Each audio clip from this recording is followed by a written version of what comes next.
California ਦੇ ਵਿੱਚ 100ਾਂ ਦੀ ਗਿਣਤੀ ਦੇ ਵਿੱਚ ਜਿਹੜੀਆਂ ਨੌਕਰੀਆਂ ਆ ਉਹ ਜਾ ਸਕਦੀਆਂ ਜੇ ਨੈਸਾ ਦਾ ਜੋ ਮਾਰਸ ਮਿਸ਼ਨ ਆ ਉਸ ਤੇ ਘੱਟ ਕਰ ਦਿੱਤਾ ਜਾਵੇ। ਮੋਸਟਲੀ ਇਹ ਟੈਕ ਤੇ ਸਾਇੰਸ ਨਾਲ ਰਿਲੇਟਡ ਜੌਬਸ ਹੋਣਗੀਆਂ। Mars sample return MSR mission ਜੋ ਹੈਗਾ ਆ ਉਹਦੇ ਸੰਬੰਧ ਦੇ ਵਿੱਚ US ਦੇ ਸੈਨੇਟਰ ਐਲੈਕਸ ਪਡੀਆ ਜੋ ਆਪਣੇ ਡੈਮੋਕ੍ਰੇਟ ਕੈਲੀਫੋਰਨੀਆ ਤੋਂ ਹੈਗੇ ਆ ਤੇ ਇਸੇ ਤਰ੍ਹਾਂ ਕਾਂਗਰਸਮੈਨ ਐਡਮ ਸ਼ੇਫਸ ਉਹਨਾਂ ਨੇ ਲੈਟਰ ਲਿਖਿਆ ਨਾਸਾ ਦੇ ਐਡਮਿਨਿਸਟ੍ਰੇਟਰ ਬਿਲ ਨੈਲਸਨ ਨੂੰ ਵੀ ਇਸ ਮਿਸ਼ਨ ਨੂੰ ਕੱਟ ਨਾ ਕੀਤਾ ਜਾਵੇ, ਨਹੀਂ ਤਾਂ ਵੀ ਇਹਦੇ ਨਾਲ ਕੈਲੀਫੋਰਨੀਆ ਦੀ ਇਕਨੋਮੀ ਦੇ ਉੱਤੇ ਵੀ ਬਹੁਤ ਵੱਡਾ ਅਸਰ ਪਊਗਾ। ਤੇ ਜੇ ਮਿਸ਼ਨ ਅੱਗੇ ਜਾਂਦਾ ਹੈਗਾ 2030 ਦੇ ਵਿੱਚ ਫਸਟ ਟਾਈਮ ਹੋਊਗਾ ਹਿਊਮਨ ਹਿਸਟਰੀ ਦੇ ਵਿੱਚ ਵੀ ਸਪੇਸ ਕਰਾਫਟ ਨੂੰ ਲਾਂਚ ਕੀਤਾ ਜਾਊਗਾ ਸਰਫੇਸ ਆਫ ਅਨਦਰ ਪਲੈਨਟ ਤੋਂ।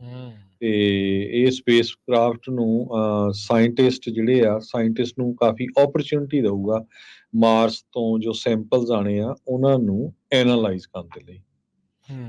ਜੀ ਬਿਲਕੁਲ।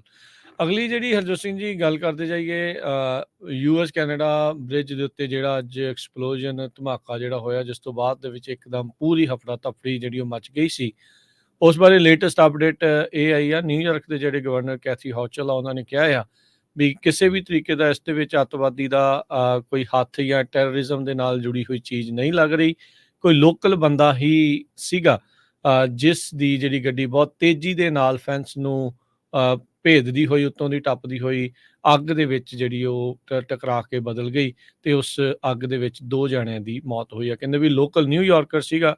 ਰੇਨਬੋ ਬ੍ਰਿਜ ਦੇ ਇਸ ਐਕਸਪਲੋਜਨ ਦੇ ਵਿੱਚ ਪਹਿਲਾਂ ਜਿਹੜਾ ਆ ਇਹ ਪ੍ਰਚਾਰ ਕਰਨ ਇਹ ਵੀ ਪ੍ਰਚਾਰ ਜਿਹੜਾ ਚੱਲਿਆ ਵੀ ਸ਼ਾਇਦ ਅੱਤਵਾਦੀ ਹਮਲਾ ਜਿਹੜਾ ਹੋ ਗਿਆ, ਕਿਉਂਕਿ ਬਾਰਡਰ ਦੇ ਉੱਤੇ ਇਹ ਚੀਜ਼ ਘਟਨਾ ਜਿਹੜੀ ਵਾਪਰੀ ਸੀ। 2 ਜਣੇ ਮਾਰੇ ਗਏ ਆ ਤੇ ਇੱਕ ਜਿਹੜਾ ਅਫਸਰ ਆ CBP ਦਾ ਉਸ ਨੂੰ ਜਿਹੜੀਆਂ ਸੱਟਾਂ ਲੱਗੀਆਂ। 4 ਜਿਹੜੇ ਬਾਰਡਰ ਕ੍ਰਾਸਿੰਗਸ ਆ ਇਸ ਦੇ ਇਹਤਿਆਤੀ ਤੌਰ ਦੇ ਉੱਤੇ ਉਸ ਤੋਂ ਬਾਅਦ 'ਚ ਬੰਦ ਕਰ ਦਿੱਤੇ ਗਏ, ਜਿਨ੍ਹਾਂ ਨੂੰ ਹੌਲੀ ਹੌਲੀ ਬਾਅਦ ਦੇ ਵਿੱਚ ਖੋਲ੍ਹ ਦਿੱਤਾ ਗਿਆ। ਜਿਹੜਾ ਰੇਨਬੋ ਬ੍ਰਿਜ ਦਾ ਸੀਗਾ ਉੱਥੇ ਅਜੇ ਵੀ ਕਿਉਂਕਿ ਸੀਨ ਆਫ ਕ੍ਰਾਈਮ ਆ, ਇਨਵੈਸਟੀਗੇਸ਼ਨ ਜਿਹੜੀ ਆ ਉੱਥੇ ਚੱਲ ਰਹੀ ਹੈਗੀ ਆ।